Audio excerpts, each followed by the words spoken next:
ये जो पूरा का पूरा अरेंजमेंट है ना, हाँ, इस अरेंजमेंट को पूरे सिस्टम की कोई सपोर्ट नहीं है। जो कि आप शुरू दिन से जी, कहते मैं आए पहले हैं। दिन से कह रहा हूं। और जब शहबाज शरीफ साहब यहां से गए थे, ये बात मैं पहले भी कह चुका हूं, शहबाज शरीफ जब लंदन गए थे तो शहबाज शरीफ साहब के ये जहन में था, ये जहन में था शहबाज शरीफ साहब के कि वो और नवाज शरीफ साहब के भी जहन में था कि इन मामलात को किसी तरह से एक खूबसूरत मोड़ देके छोड़ना अच्छा। यानी इसको किसी खास जगह पे ये तासुर भी ना बने कि ये इमरान खान की वजह से गई है गवर्नमेंट, ये भी ना तासुर बने, लेकिन इसको इस भारी पत्थर को चूम के छोड़ दिया जाए जिसके गिरदाब में ये पूरा का पूरा अरेंजमेंट फंसा हुआ है जी। यानी आप देखें ना कि मतलब है कि डार साहब ने आज जो बात की वो बड़ी अच्छी बात की कि डॉलर लड़ा जरा है उनका नाम सुन के, और उन्होंने ये भी कहा कि 1350 अरब का, और वाकई ऐसा हुआ। लेकिन और उन्होंने कहा मसनूई तौर पे ये डॉलर को जो है ये महंगा किया गया था और रुपए को सस्ता किया था। तो उन्होंने चार्जशीट किसको की है? उन्होंने चार्जशीट मिफ्ता इस्माइल को की है जी। ये उन्होंने शौकत तरीन को नहीं किया, ये उन्होंने चार्जशीट हफीज शेख को नहीं किया। इन्होंने ये तो अभी बढ़ाया ना डॉलर, ये IMF नून लीग की हुकूमत को ये अभी किया हुआ है ना, मिफ्ता ये तो अभी इस्माइल साहब ये को। तो देखे ना, बात सुने तो आपने चार्जशीट किसको की है? जी। भाई चार्जशीट जो है वो तो आपने मिफ्ता इस्माइल को कर दिया, गरीब को। और इसमें जो दूसरा इशू है कि यहां से जाके इन्होंने एक ये बात हुई थी और उसके बाद ये सेकंड थॉट और दोबारा ये वुजरा में, मैं यहां नाम नहीं लेना चाह रहा, वुजरा, वफाकी वुजरा, मतलब मैं बात इसलिए नहीं कर रहा था, फोन में मेरी बात हो सकता है मेरी भी पता चले, वो सुना जुमेरात को या जुम्मे को कोई और लीक सी सारी, तो मेरी भी ऑडियो आ गई किसी के साथ, तो मुसीबत ये भी तो बहुत है ना। अच्छा, या मैंने खुद ही को रिलीज कर दी शरारतन। अच्छा सुने, इशू ये है कि ये इनको ये कहा गया था कि आप इसको खूबसूरत मोड़ देके आगे निकल जाएं, ये इनको उस वक्त भी कहा गया था, यानी कहा गया था जब तहरीक अदम एतमाद के बाद भी कहा गया था, फिर उसके बाद मई में भी हुआ, फिर किसी मुझे नहीं पता कि क्या, आज जावेद चौधरी साहब के कॉलम में भी यही है, आज उनका एक्सप्रेस में कॉलम पढ़े तो जावेद चौधरी साहब की मुलाकात तो ये मियां साहब से और इसाक डार से, तो उन्होंने कहा कि वो ये कह रहे थे कि कहीं हमारे साथ दोबारा हाथ तो नहीं हो गया, वही सोच रहे थे हमारे साथ दोबारा हाथ तो नहीं हो गया।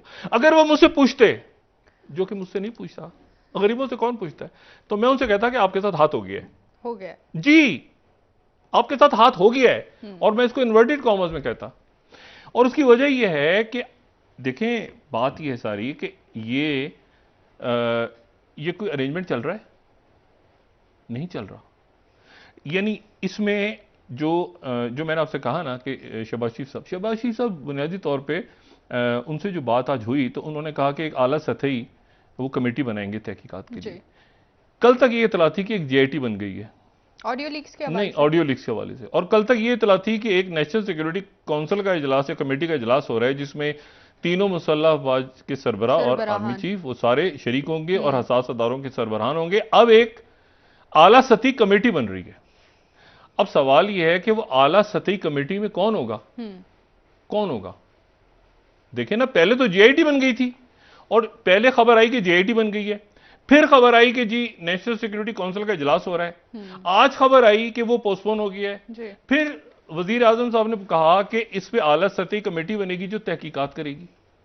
ठीक है। सवाल ये है, और फिर उसके बीच में वो चमगुइयां और वो जो ओपन, जो डार्क वेब नहीं है, जो डिस्टॉर्टेड ब्रीच्ड वेब के ऊपर, क्योंकि उसको इजीली आप एक्सेस कर सकते हैं, उसके ऊपर वहां मुतवातिर वो चल रहा है कि जी जुमेरात या जुम्मे को जो भी है ऑडियोज आ जाएंगी और ये हो जाएगा। वो ब्लफ भी हो सकता है, हो भी सकता है सारा, लेकिन बात सारी ये है, मेरा जो मकसद है कहने का वो ये है कि पहली बात तो ये है कि डार साहब को आने से पहले डार साहब के मामलात का हमारे साथ तो खराब नहीं थे जी, हमारे साथ तो अच्छे ताल्लुकात तो एस्टेब्लिशमेंट केसेस मामलात। आज सवाल पूछा गया सर, वो खामोश है, उनसे पूछा गया कि क्या आपकी आर्मी चीफ से सुलह हो गई है, तो उन्होंने कोई जवाब नहीं दिया। उनसे सवाल पूछा गया आज नहीं, तो वो गए। देखें बात ये है, मैं सिर्फ ये कह रहा हूं कि अगर मशवरा लेते तो मैं उनसे कहता कि आप अभी ना आए, फ्राई पैन में छलांग मत मारें, वो जंपिंग इन फ्राई पैन,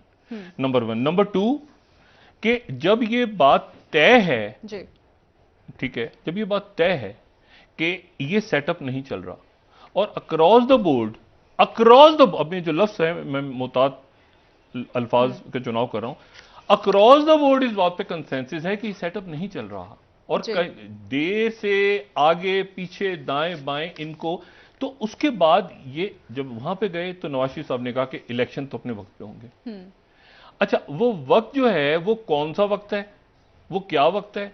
कभी कभी दरमियान में आरिफ अलवी साहब की एक आवाज आती है कि मैं सुलह करवाऊंगा, और आज उनसे ये भी पूछा गया कि जी आपके इल्म में कोई मुलाकात है? उन्होंने कहा मैं तो जानता नहीं हूं, मैं तो सैलाब में और सैलाब ज़दगान से मुलाकात के लिए गए, बड़ा अच्छा किया। और वहां पे सबसे खुशी इस बात की हुई मुझे कि जो सैलाब से मुतासर लोग थे उन्होंने पाकिस्तान जिंदाबाद का नारा लगाया, बिल्कुल उसी तरह जैसे सेक्रेटरी ब्लिंकन से मुलाकात के बाद प्रेस कॉन्फ्रेंस में बिलावल भुट्टो जरदारी साहब जो हमारे वजीर खारजा हैं, उन्होंने भी पाकिस्तान नहीं पाक अमरीका दोस्ती जिंदाबाद का नारा लगाया। तो ये बड़ी एक दिलचस्प सूरत हाल है, और मैंने कहा ना कि इसको एक तीसरी आंख से देखने की जरूरत है। तीसरी आंख से मेरी मुराद बिल्कुल ये नहीं है कि इसको किसी मेलवेयर के थ्रू या साइबर सिक्योरिटी के थ्रू, हैकिंग के थ्रू देखें, इसको डॉक्टर साहब तसव्वुफ की नजर से देखें कि हो क्या। और अगर उनकी और नवाज शरीफ साहब की मुशावरत चल रही थी कि कहीं हमारे साथ हाथ तो नहीं हो गया, तो मार्क बाय वर्ड्स के आपके साथ हाथ हो गया है।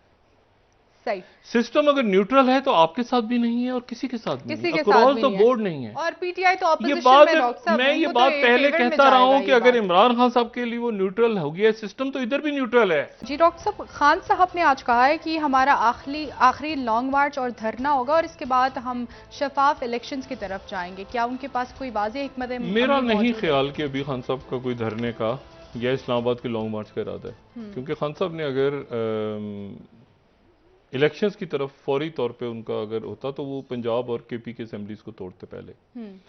तो फिलहाल जो है वो मेरा ख्याल है कि वो एक तो हुकूमतें तोड़ने का मूड नहीं है उनका, दूसरा ये है कि शायद पंजाब के अंदर जो बात चल रही है कि पंजाब के अंदर तब्दीली की बात जो चल रही है कि वो शायद इशारा दिया है कि पंजाब हुकूमत तब्दील हो जाए, और ये सारा शायद वो भी ना हो। बाकी जो इवेंट्स हो रहे हैं ना, क्योंकि ये अगर होता है तो मजीद अदम इस्तेकाम बढ़ेगा, पंजाब मजीद अदम इस्तेकाम बढ़ेगा। तो अदम इस्तेकाम ऑलरेडी अगर दार साहब ये चाह रहे हैं कि इस्तेकाम आए।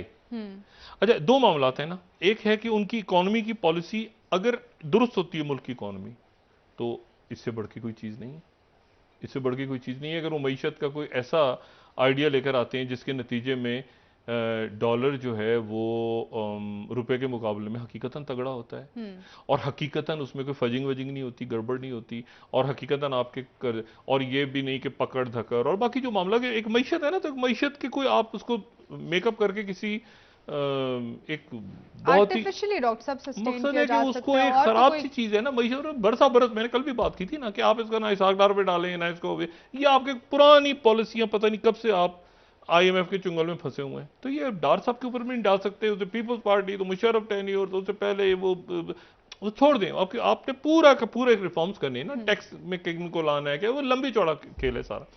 लेकिन अगर वो वक्ती तौर पे भी कोई रिलीफ देते हैं और वक्ती तौर पे भी अवाम को कोई मसला बनता है, तो ये जो इशू था महंगाई और बाकी उसके अंदर मुस्लिम लीग नून, लेकिन उससे पहले मैं जो बात कह रहा हूं कि वो जो मामलात हैं जो दूसरे सियासी मामलात इनके देखें, सिर्फ अगर डिफेक्टो प्राइम मिनिस्टर आते हैं तो डिफेक्टो प्राइम मिनिस्टर के बाद ये शहबाज शरीफ साहब से इनकी डायरेक्ट डायलिंग होगी ना नवाज शरीफ साहब से, ठीक है। नवाज शरीफ साहब वापस आते हैं नहीं आते, क्या वो सारा दारो मदारे के आने वाले दिनों में क्या होता है, मुझसे मशवरा लें तो मैं कहूंगा ना मियां साहब अभी जरा रुकें उधर ही, और ये हालात देख लें कि ये फ्राईपन बना हुआ है, इस फ्राईपन में मत छलांग मारें, ठीक है। तो इसको जरा एक तरफ एक मामला चला जाए, और वो मामला जो इमरान खान का क्या करना है, होगा नहीं होगा, अगर नहीं हो रहा तो मेरी शेल क्यों खरीद रही पुलिस, ठीक है। मतलब इलेक्शन कमीशन अगर फर्ज करें नाहल करार देता है इमरान खान साहब को और साथ ही ऑडियो आ जाती है, तो इमरान खान साहब ने तो अपील करनी है, फिर वो ऑडियो का क्या करेंगे जी। वो बार बार कह रहे हैं, अच्छा हुकूमत कह रही है, इनको कैसे पता है। अच्छा, फिर वो आला सतही कमेटी क्या करेगी, जब JIT का ऐलान क्यों हुआ था। तो ये और फिर ये मामला बड़ा सीरियस है, जो कल मैंने बात की थी कि वो रिकॉर्डिंग है, वो बगिंग है, वो क्या है खुदा जाने। बगिंग की तो जरूरत ही नहीं है ना, जब आपके टेलीफोन से काम कर रहे हैं जी, जब अगर टेलीफोन की बगिंग काम करें तो क्या ये कैमरे लगे हो। सबसे ज्यादा जो बगिंग तो ये AC के अंदर, ये जो AC में कैमरे लगे होते हैं, रिकॉर्डिंग हर के तरह कैमरे, से हो एसी में, सकता है ये डॉक्टर टीवी साहब, अब तो टीवी टेक्नोलॉजी ये जो टीवी है ना स्मार्ट, ये जो टीवी रखा हुआ है ना घरों में लोगों ने, modify स्मार्ट हो टीवी चुकी जितने है। रखे हुए हैं जी। लोगों ने घरों में, जिसपे नेटफ्लिक्स देख रहे हैं, यूट्यूब देख रहे हैं, जो टीवी जितने नए टीवी हैं, इन सारे टीवीज के अंदर जो इनके अंदर लिसनिंग और डिवाइस कहीं है। वज़रा ने इन शिकायत भी की कि सर मैं जो बात डिवाइसेस कह रहा हूँ निकले ना उसको मुकम्मल जी। कर, इसमें लिसनिंग डिवाइस है। जितने जब जैसे ही आपका टीवी, जिस कमरे में टीवी रखा है ना, आप समझ लें कि उसके अंदर एक लिसनिंग डिवाइस भी है और उसमें रिकॉर्डिंग भी हो रही है। जिस कमरे में, जहां पर आपका एसी लगा हुआ है, आप इस बात को ध्यान में रख लेंगे कोई वहां पे एसी के अंदर कैमरा लगा के गया और लिसनिंग डिवाइस छोड़ गया, जी। ठीक है।